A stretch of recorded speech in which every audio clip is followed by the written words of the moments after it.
Sir Neeraj हूँ news 18 India से। हमारा सवाल है कि जम्मू क्षेत्र में हाल के वक्त में आतंकी गतिविधियां बढ़ी हैं और आपने कहा भी था अपने चुनाव दौरे के दौरान जम्मू कश्मीर में कि बाहरी शक्ति हो या आंतरिक शक्ति कोई भी चुनाव को रोक नहीं सकती इस बार जम्मू कश्मीर में। आतंकवादी गतिविधियां जो बढ़ी हैं वो कितनी बड़ी चुनौती है? और दूसरा हमारा एक सवाल है कि पहले भी ऐसे चुनाव कार्यक्रम रहे हैं कि जब एक साथ अवधि खत्म हो रही है, जैसे हरियाणा और महाराष्ट्र की एक साथ खत्म हो रही है, एक आगे पीछे थोड़ा एक ही महीने में, तो आपने बाद में घोषणा किया लेकिन मतगणना एक साथ किया। क्या ऐसी कोई संभावना महाराष्ट्र को लेकर इन दोनों चुनाव के साथ आने वाले वक्त में क्लब होने की है, या महाराष्ट्र और झारखंड के विधानसभा चुनाव अलग होंगे सर?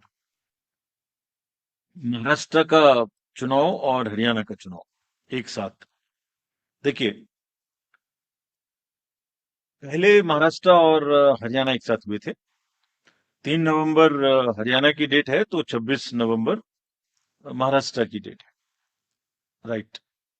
उस समय में JNK was a not a factor, so one could have gone little letter. This time there are 4 elections in this year, and fifth election just immediately after this, that is to start with JNK, Haryana, Maharashtra, Jharkhand and Delhi.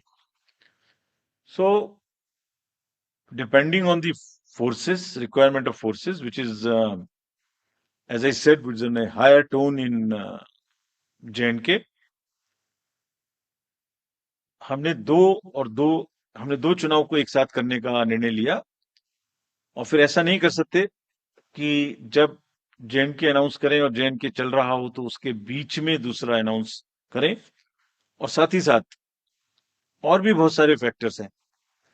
वो factors क्या है? अभी महाराष्ट्र में बारिश भी थी, BLOs का work करना बाकी है, और बहुत सारे फेस्टिवल्स भी हैं जिसको हमें शेड्यूल करने में देखना है। That is like Ganesh festival, Pitrupaksha, Navratri, Diwali, all that put together.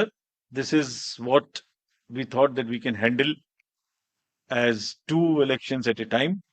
So therefore we decided to go this. And in any case, it is within 6 months of the schedule of the term of the assembly which is ending.